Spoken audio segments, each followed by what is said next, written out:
And it's goodbye to A&M. Welcome back to On Texas Football. I'm Jeff Howe, joined by CJ Vogel. It's a 27-17 win for Texas over Texas A&M. We'll break it down here in just a second. First, I want to thank our game day coverage sponsors all regular season long. That's our friends at Von Lane Flight by Yingling and Tito's Handmade Vodka for their support of On Texas Football. CJ, speaking of support, that's where I want to start. I've heard loud games at DKR. I don't know that I've ever heard it that loud for that long. You've got to give the crowd a big assist for that second half comeback. Oh, that was fantastic. Jeff, I said on the post game, and I'll say it again, that was the best single game environment I've ever seen at DKR. Obviously being under the lights helps. I think that's what makes this game on Friday night right after Thanksgiving so special. But no, Texas brought out all the gadgets and gizmos and whatever you want to call it for this environment. The fans were phenomenal. Sark made sure to shout them out in the post game as well. But you look specifically at key moments. There were two very important false starts. One of them forcing A&M to punt. Another one on 3rd and 1 that backed A&M up, and ultimately they did not get that first down either. The Texas faithful, and going into this end zone behind me where the students fill down here with the band, deafening. I made sure to spend the fourth quarter down here. It was absolutely phenomenal. Very, very clearly my favorite environment at DKR. CJ, I was worried about this team because the way they ended the first half with that drive where they get it on the plus side of the field and then it ends the way it ends. It just didn't look like there was a lot of juice on the sideline, but they come out and get a stop, and the game really felt, CJ, like it flipped on that 48-yard run by Trey Weisner. Once that run happened, it seemed like there was no stopping this team. Yeah, I want to get your thoughts on this because that first half felt exactly like the Georgia game, right? You don't have a pocket. You can't complete the ball down the field. You can run the football, but you don't really want to run the football, nor do you stick with running the football.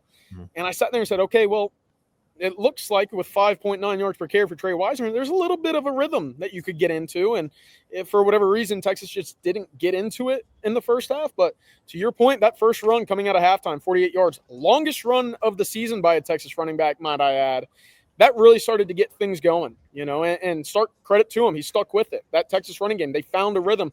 And Trey Weisner did exactly what Trey Weisner does against Texas A&M, and he cooked them. It's two straight years, absolutely cooked them. Yeah, you look at over the last 2 years against Oklahoma and Texas A&M, he has killed the Sooners and the Aggies. But CJ, the big thing for me is we've been hard on him, and a lot of it's been deserved. But I thought Sark probably called his best game of the year in the second half because not only did he lean into the run game, which the passing game was so erratic in the first half, to your point, aside from Arch's numbers, I mean, there were not official drops on the stat sheet, but there were plays that could have been made, and there were protection issues, and nothing ever really fell into place. But CJ, this was, I think, Sark doing the best job he's done all year of asking the offensive line to do what it was capable of doing. Use the A&M. We know that's an aggressive defense. Mike Elko's defense likes to attack the line of scrimmage, whether it was misdirection runs, delayed stuff, using their pull schemes. I just felt like Sark really catered to the offensive line, hid some of their deficiencies, and maximized their strengths. And I thought it was just a really, really well-called game by Sark in the second half. I thought so, too. My favorite play was that Nick Townsend touchdown run. All you had seen all year with Nick Townsend was if he's coming in motion, he's running right behind the offensive line, and inside zone is about to occur. And added a little wrinkle, a little jet motion right to him, walked in for the touchdown. Jeff, that's what Sark is evolving into, a guy who once he gets into the red zone, he's pulling more and more tricks out of his bag. And that hasn't been the case this year. That hasn't been the case for a couple of years. But credit to him, and I think he's growing the more that he becomes familiar with this team and with this offense. And I can't be more excited for what 26 will entail. Maybe there's multiple games in 25 still to come, but I think you're absolutely right. Also, involving and using the tight end of the passing game. How big was Jack injuries? Again, we hadn't seen a lot of that this year, but Texas utilizing and exploiting that mismatch there, that was massive. Yeah, and along those lines, CJ, a workmanlike effort by Arch Manning on Friday. You look at his final line. obviously the 35-yard touchdown run helps, finishing with 53 yards on 7 official rushing attempts, but 14 for 29, 179 in the touchdown. It's not going to blow anybody away, but he didn't have a lot of clean pockets to work with. I just feel like his decision-making, his ability to keep the play alive while keeping his eyes down the field looking for an open target, that was really the key for him on Friday. It wasn't just like he put on a masterclass throwing the football. It was just, hey, it wasn't pretty all the time, but he made it work when he had to. Look, he wasn't perfect, in that first half. For a little bit, it got pretty rough, right? You start 5 of 15, you look back, and you're under 50% completion deep into the first half, and you're sitting there like, why can't they figure it out? But for me and for Arch, his ability to play football under duress and under a messy pocket while not turning the football over, I think that right now might be his greatest strength, Jeff. And that's saying something considering how good his arm is with a clean pocket and how vital his legs were this evening, right? Texas converted a number of 3rd and longs early on because of his ability to scamper, and he probably should have scampered a little bit more, especially in the upper red area. But the point is, taking care of the football against an opportunistic defense like Texas A&M, it's just fantastic, and that's the growth as we've seen Arch develop this season. CJ, we can talk about how the defense finished the game, but I felt like this defense was at its best. Look, it was kind of hit or miss there in the first half, but I thought, again, PK just ends up he tends to make good in-game adjustments, and I feel like he's just got Colin Klein's number at this point. While the offense was getting it together, the defense, CJ, on A&M's first 4 drives of the second half, 3 3-and-outs, 4 punts, 44 net yards on 15 plays. That's the ball game right there. That middle stretch for the Texas defense basically won them this game. I couldn't agree more, and I wasn't expecting that considering how that back end of the first half ended, right? Texas, they get kind of in the field goal territory after the touchdown by A&M, and you think coming out of halftime it's a do or die drive for the Texas defense. If A&M goes up 17-3, well, considering the way that the Texas offense was moving the ball, you kind of wonder if that's too much of a margin to overcome. But the 3-and-outs and the way that they were doing it, right? And obviously the crowd got involved with a couple of false starts. It was just good, sound, clean football the way that we had seen through the first half of the year and over the last 2 seasons. And look, credit to the secondary. Yeah. Obviously the interceptions in the end, fantastic, but Cade Phillips gets dinged up. Manny Muhammad gets dinged up, and you have to rotate in 5 different cornerbacks against what is probably the most dynamic and electric wide receiver duo you've played all year. I thought they held their own, and credit to Kobe Black. Warren Roberson made some big-time plays. They showed me something that I wasn't sure was in them tonight. No doubt. And if you'd have told me going into this game, Texas wins the explosive play battle 13-9 over Texas A&M, I would not have believed that. I said it was going to be a 41-38 game. I'm glad I was wrong, and I was way off on that. And, CJ, again, you look at the end, and, even A&M had the 1 touchdown drive. It was a 6-play, 59-yard drive that ends with the E.J. Smith touchdown run.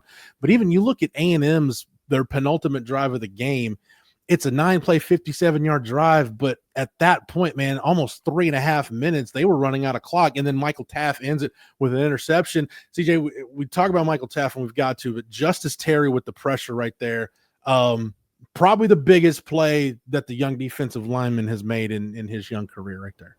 Yeah, and that's the talent, right? You see it, obviously not a lot this year, but the talent's there, right? The 4 tackles on 7 snaps against Georgia, the pressure to force the interception, it's really impressive, and it's very encouraging for what's to come with Justice Terry. But speaking on a number of the seniors that we saw out here tonight making just massive plays, Michael Taft with the interception. What a storybook ending for him here at DKR. Ethan Burke, I thought in the first half he was the player of the game by a wide margin. He finishes with 9 tackles, a tackles for loss, blocked another field goal attempt. That's how you end a career at home. Over a rival, big-time moment, you make the big plays. That was fantastic to watch, and it couldn't be sweeter for 2 Austin natives, I'm sure. And going back, I'll end it with the offensive line because, again, we've been hard on that group this year. But, Cole Hudson and DJ Campbell, their last game at DKR, couldn't have ended better for those guys. CJ, not in a million years would I have thought Texas comes out and rushes for 218 against Texas A&M. And I'll leave you with this, CJ. We'll talk about the CFP in a minute. But Texas coming into this game in SEC play, they had 14 runs from scrimmage of 10 or more yards through their first 7 SEC games. They had 9 tonight, 6 of those in the second half. Yeah, it's funny how that works in big games. You just never quite know, right? Who would have thought Oklahoma would have been held without a touchdown for a second straight year? Who would have thought in this game with that defense, Texas would have ran for 218? These big rivalry games, man, they bring something out of you. And right now, Texas 6-0 since joining the SEC against Arkansas, A&M, and Oklahoma. They are taking care of business against the rivals. Yeah, and I think we'll give Sark some credit, too, for his record against the rivals. CJ, speaking of Sark, we heard him already campaigning after the game, and, hey, you got to stump for your team because nobody else will. He feels Texas deserves to be in the playoff. Is you're down in the bowels of DKR post-game, is this a team that's ready to stump for themselves for a playoff spot now that the regular season's over? Look, Sark very adamantly said that this is Texas is a college football playoff team. You know, you go 3-2 against top 10 teams, first team since 2019 LSU to win 3 games against top 10 teams. He said, look, if I take Ohio State off the board and we schedule directional school, we're in the playoff and there's no discussion. Yeah. Instead, we test ourselves, we challenge ourselves for the betterment of the sport, and we come up a little bit short. So, look, Texas believes that they're a team that should be in the college football playoff. I still think a lot of work needs to be done on Saturday, right? Some dominoes need to fall in the right position, but the belief inside of Moncrief, right behind me, they firmly believe that this is a top 12 team in the country.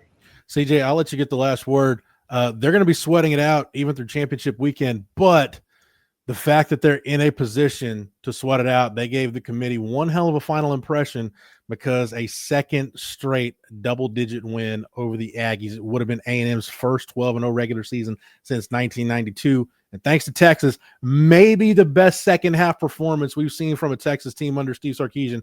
That is not going to happen, and Texas is alive for a berth in the college football playoff. You're absolutely correct. And look, I've been pretty harsh on Sark this year. Tonight he was brilliant. You know, it's been a coin flip in whether or not I believe that he's been the better coach on some of these big time games, right? You look at the Ohio States, the Georgias, right? The Oklahomas. Point being, it's a coin flip sometimes. For the second straight year, he's dominated this game against Mike Elko. For the second straight year. And I think nothing encapsulates that more than the gaming of the play clock early in the third quarter where Mike Elko has to burn his first timeout. They tried it again later on. They then take a timeout, and then the crowd gets going. They obviously get a false start, and they win that game because of Steve Sarkeesian's ability to game the coaching game, and then obviously his play calls in the second half and the adjustments that he made coming out of halftime. I thought that was a masterful job by Sark, and again, it's been a rocky road for him, Jeff, but this is one that he can go to sleep tonight on his pillow, I'm assuming very happy. Absolutely. CJ, thank you for the knowledge and expertise as always. Thank you to Matthew behind the scenes for producing it. Thank you to our game day coverage sponsors all throughout the regular season. That's Von Lane, Flight by Yingling, and Tito's Handmade Vodka for their support of On Texas Football. If you're not a member over at On Texas Football, that's okay. You can get over to the site right now and sign up using the promo code OTFOG, and that'll get you 1 year of access at ontexasfootball.com for just $39.95. Make sure that you like this video and that you're subscribed to the On Texas Football YouTube channel. That way, whether it's on the site or here on the channel, you're not missing any of our Texas football coverage all year round. For CJ, for Matthew, for the entire On Texas Football staff, I'm Jeff Howe. Thank you so much for watching and listening, and until next time, hook 'em.